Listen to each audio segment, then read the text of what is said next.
So coming to the classification of retinopathy of prematurity, was in 1953, the Rees et al. Gave us the first classification of retinal hyperplasia.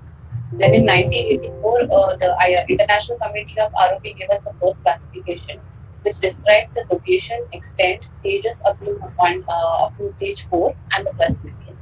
Then it was further expanded in 1987, where the retinal detachment was subcategorized into stage 4A and 4B, suggestive of partial RD, and stage 5, suggestive of total RD. Then a cryo-ROP Malaj multicentric trial was initiated, which gave us a definition of threshold and the pre-threshold disease. In 2005, the ICROP gave us a revision of the first classification, suggestive of giving us the definitions of APROP, pre-plus disease, as well as a clinical tool to estimate the zone 1 disease, that is a 28 diopter lens. And now we have in 2021 the third revision of the ICROP committee. So why we need a classification? As we know, the disease is progressing in a variable fashion, or even there are some regressive features. So there is a objective to minimize the subjectivity in the disease classification and to identify the different patterns of the ROP in different regions of the world, as well as to identify the regressive as well as the reactivation features post-treatment because of the newer treatment like anti-VEGF, and also because of the newer innovations ophthalmic imaging. So this was a review of evidence-based literature along with the expert consensus opinion. Herein, the International Committee assembled in March 2019, covering 17 countries, including the 14 pediatric ophthalmologists, 20 retina specialists, and 12 women and 22 men. So 3 subcommittees were formed, including acute phase, regressive, and the reactivation phase, and the imaging committee. And video conferences and online message board was performed, and the consensus classification was decided. So these are the components of classification, which I'll be discussing in further slides. So coming to the location, the zones, location of vascularization is normally determined by the zones. The zones are we are divided into 3 zones, which are centered on the optic disc. Zone 1 is a circle with a radius twice the distance between the optic disc center and the foveal center. Zone 2 is a ring-shaped region extending nasally from the outer limit of the zone 1 to the nasal aura, and then the equal distance superiorly, inferiorly, and the temporally. And zone 3 is the residual crescent beyond the zone 2. So the new committee has given us the newer zone called as posterior zone 2, which is a 2-disc diameter peripheral to the zone 1. And the disease in the posterior zone 2 is more potentially worrisome than the disease in the peripheral zone 2. It has also given a term called notch, wherein an ROP lesion encroaching about 1 to 2 cars into the horizontal meridian into more posterior zone than the remainder of retinopathy. This means if you see an ROP stage 2 in most of the places, but there is an encroachment of a lesion into the posterior zone 1, in a zone 1, then you classify it as zone 1 second to the notch. So these are the few clinical tips given.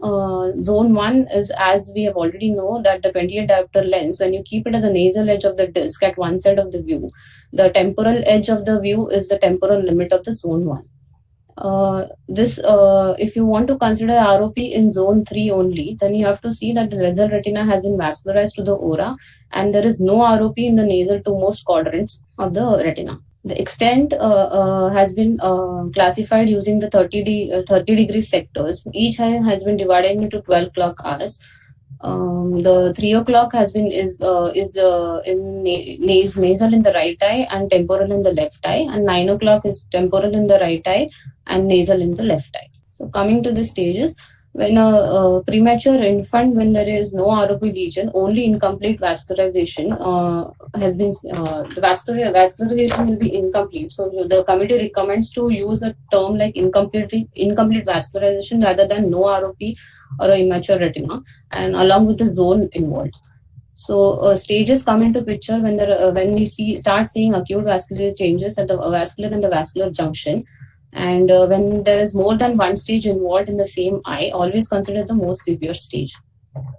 The committee has classified first 3 stages into an acute disease.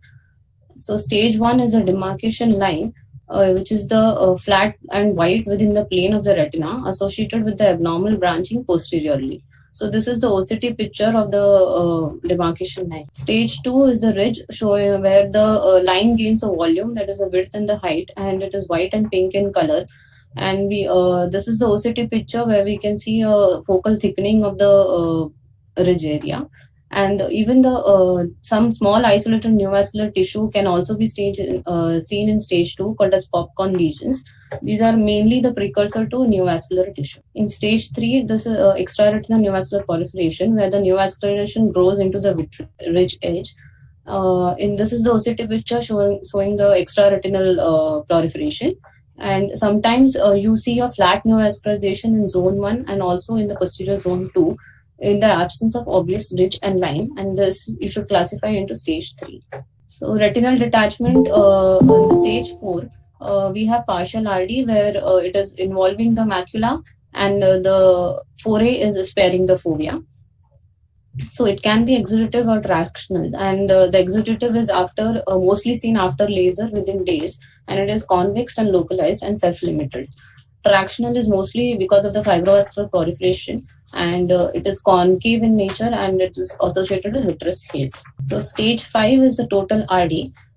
This is mainly described as a configuration of the funnel on the B scan, and it is divided into anterior and posterior configuration. Anterior can be open and open, anterior open, posterior open. It can be closed anteriorly as well as posteriorly. It can be open anteriorly, closed posteriorly, and it can be closed anteriorly and open posteriorly. So now the committee recommends the dividing the stage 5 into 3 configurations depending for the bedside clinical examination. It is 5A where it is the optic disc is visible, suggestive of open funnel RD. 5B where the optic disc is not visible, suggestive of post funnel RD or a retrodental fibroplasia tissue.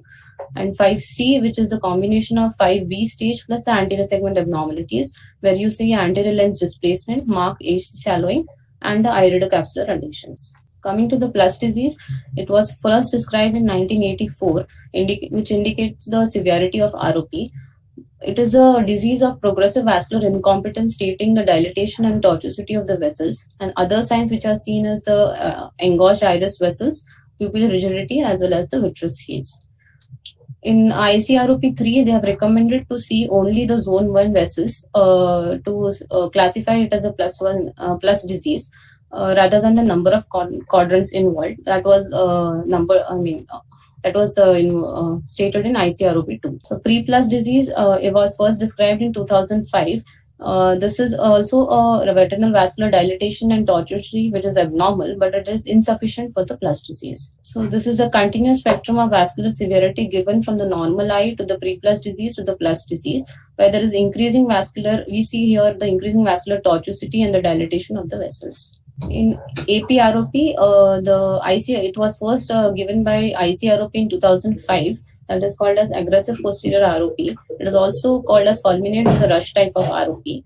It is a severe rapid progressive form which was mainly seen in extremely premature babies having a gestational age of less than 28 weeks and birth weight less than 1000 grams.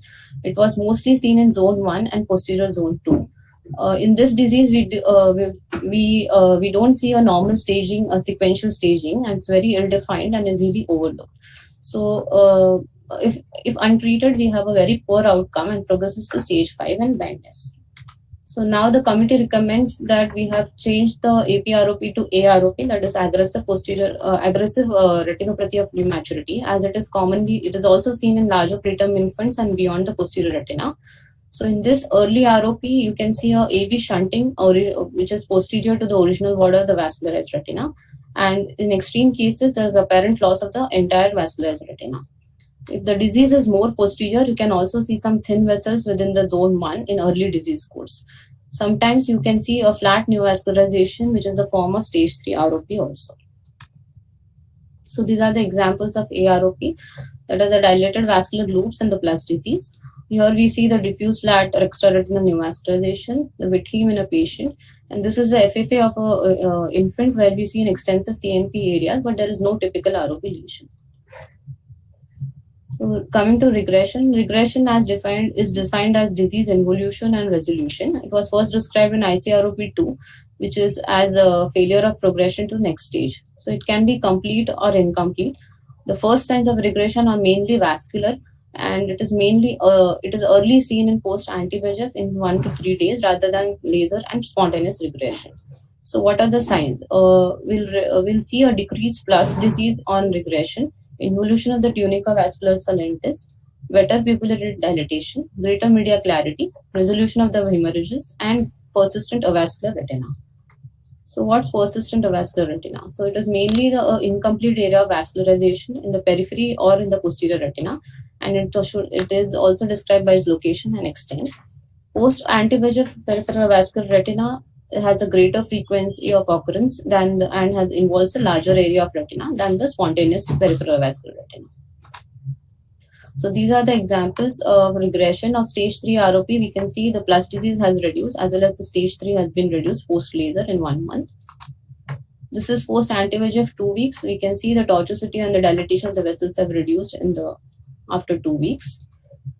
So coming to the reactivation is mostly seen after anti-VEGF treatment and the spontaneous, and rarely seen after complete laser photocoagulation.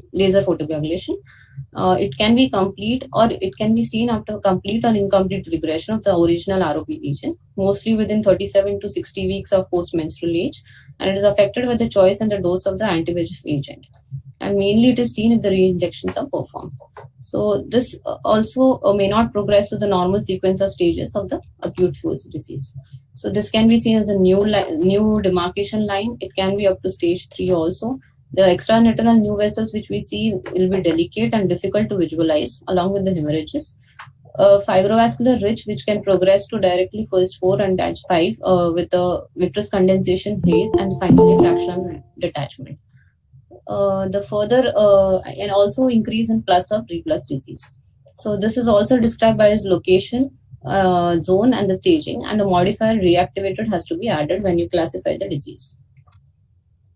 So this is a reactivation disease where post anti-VEGF 4 weeks we have the plus is reduced, but there is a circumferential anastomosis seen in the and there is a reactivated stage 1 more anteriorly. This is a reactivated stage 3 ROP at the same site, which was initially seen to be regressed after anti-VEGF, but there is a ridge at the posterior zone 2. So coming to the long-term sequelae, it can be the retinal detachment, which can be tractional, rhegmatogenous, and exudative. It can be retinoschisis. It can be, again, persistent avascular retina leading to retinal thinning holes. And it can be macular anomalies like small FSZ, blunting, or foveal depression. Then the retinovascular changes like straightening of the arcades or macular ectopia or falciform folds can be seen. And finally, a secondary angle glaucoma can also be noted.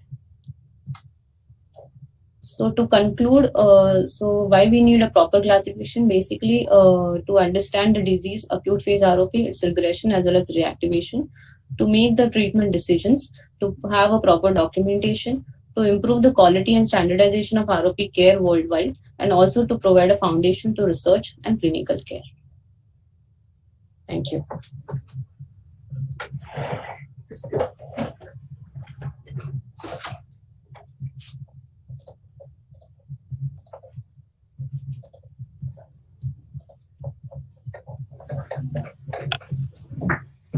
Videos.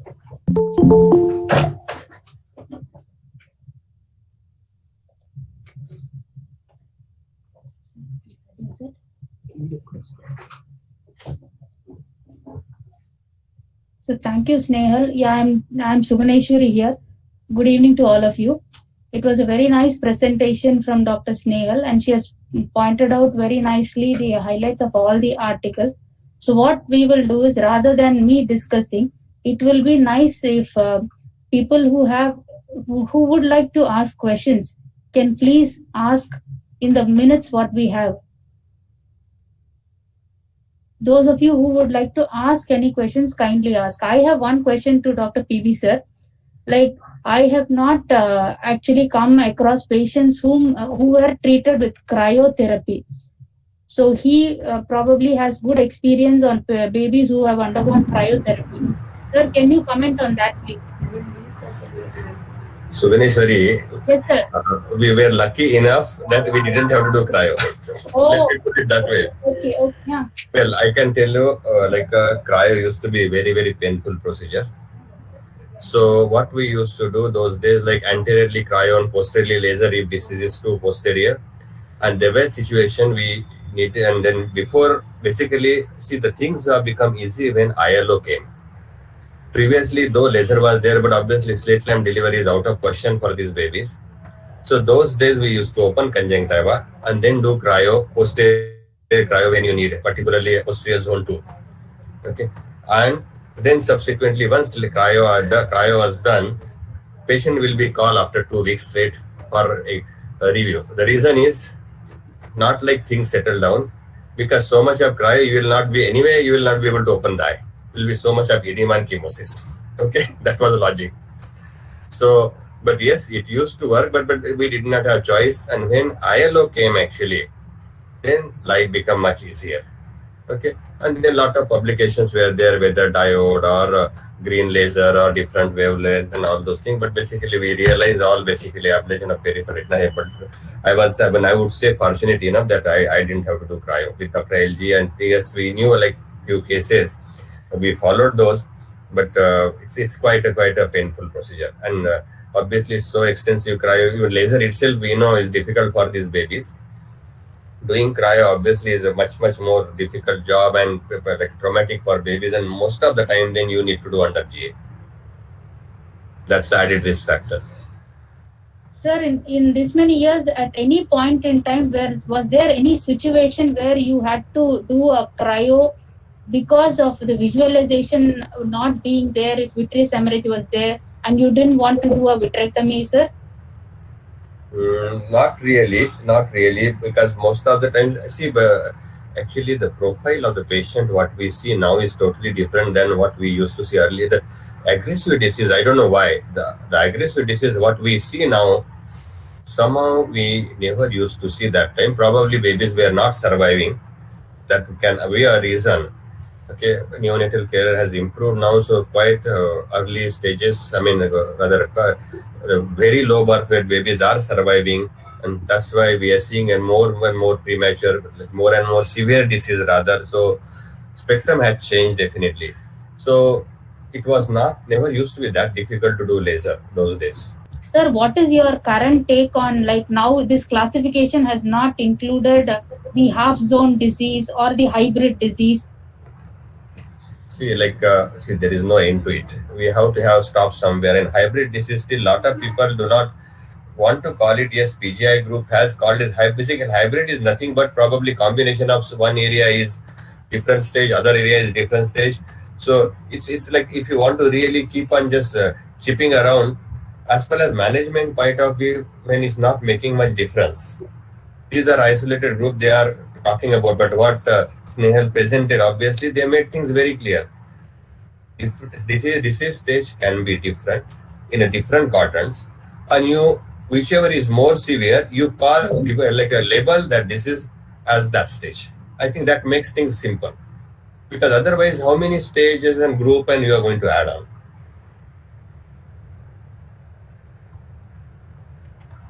Because treatment point of view, that is what we need to do. You don't want to miss the baby just because the different zone and different area having a different disease stage.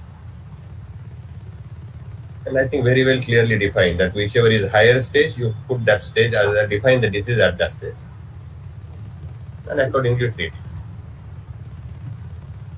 And even 3+ and half+ and half zone 1. See, these are again become very arbitrary things. Nobody can see now. What do you mean by even plus? This is itself still a lot of people having a different opinion. And then you say pre-plus, so it is tortuosity, but not up to the plus. Even plus itself is not defined. How you are going to do not reach up to the plus? So these are issues, and each one will have their different opinions. So I think few things we just have to take it that way. You can't add everything. Thank you, sir, for the very nice comments. May I request if anybody would like to add or if somebody would like to ask questions, they are welcome to. And in zone 2, it is vascularized, but there are some isolated hemorrhages. No, so you mean to say that the child has got only hemorrhages and it is Only hemorrhage. and so which means that it is an incomplete vascularization as of now. There is no staging, correct? Okay. Yes, ma'am. So see, hemorrhages can be in a preterm baby. You tend to see hemorrhages for many reasons, like even an anemia, or sometimes even during examination. Also, we tend to see if it is a little violent examination and all. So hemorrhages, we don't have to worry at all. Okay. That is something which is related to the systemic thing, which we don't have to worry as long as you do not have a stage disease which is in the active phase of the disease right now. According to this newer classification, it's not into your active disease, the stage 1, 2 or the 3 is not there. So if 3 is not there, we don't have to bother and not try to treat also. Okay. These hemorrhages need not be a real cause of concern, because when the baby develops infection, what happens is these children will start having their platelets to drop down. Yes. So they will have a low platelet, and then you will see the pediatrician changing the antibiotic. So those are the things which will be happening. You can see their CRP. Some of them will have culture positive reports. Many of them will not have culture positive, but they will have only a CRP elevation. So in these situations, you tend to have hemorrhages, and more so we tend to see with the patients if they have a neurological insult also. So if that is there, you may have hemorrhages, but they really are not a cause of concern. Okay. Okay. Thank If you. you have a stage disease wherein, and you also have a posterior islands of retina which is avascular still, then when you are treating them, you may have to include these posterior islands of retina also. You should not leave them unlasered, because that will again cause a potential to cause a reactivation. Okay, ma'am. Untreated avascular retinas in the posterior islands will again cause a recurrence of the disease. Sir, what is your experience on anti-VEGF in terms of Razumab? I think that will leave for this class, maybe Okay. because we'll be out of scope for this, because may not have that much of time. Dr. Dhanashree would like to add something. Yes, ma'am. Yes, yes, Muneshwari and everyone very well presented. So only thing is, I think that the classification definitely helps you in probably planning the treatment, because it will give you some guidance as to how to go about in the one particular case. But ROP has got such varied presentation, and sometimes it is difficult to put that particular picture into some classification. Like for example, just very recently yesterday, Dr. PB sir has seen one case, and I have done the laser, and the child didn't fit into, I mean, the ROP didn't fit into any classification. So there was no stage, no zone. There was just very thick, dilated vessels. Avascular retina was there in between the vessels, and there was a lot of exudation, hard exudates, plus SRF under the retina. And so it becomes very difficult to classify such a retina. You don't know what to call it, whether there is no stage also. And with the rampant use of anti-VEGF, what has happened is that the original picture gets quite modified. So when you see the child where the anti-VEGF has been given, say 2 weeks before, 3 weeks before, the picture gets totally modified, and really can't place such a type of a picture also anywhere. So it neither fits into any active stage of the ROP, nor does it look like a fully regressed. So somewhere in between it falls, and again it becomes very much a kind of a hybrid picture. But I think you just need this classification to decide whether to what to do further, whether to go ahead, treat this child or observe this child or what. Thank you. I agree with Dhanashree, because also systemic status modify this picture as well. Those are having, like Suguneshwari said, and that Surabhi was talking about hemorrhages. See, like anemia, other systemic disorder, like respiratory distress. I mean, all those things will keep on adding on. And I mean, septicemia, these babies have a candida is very common. So everything adds on actually. So things can get just modified with that.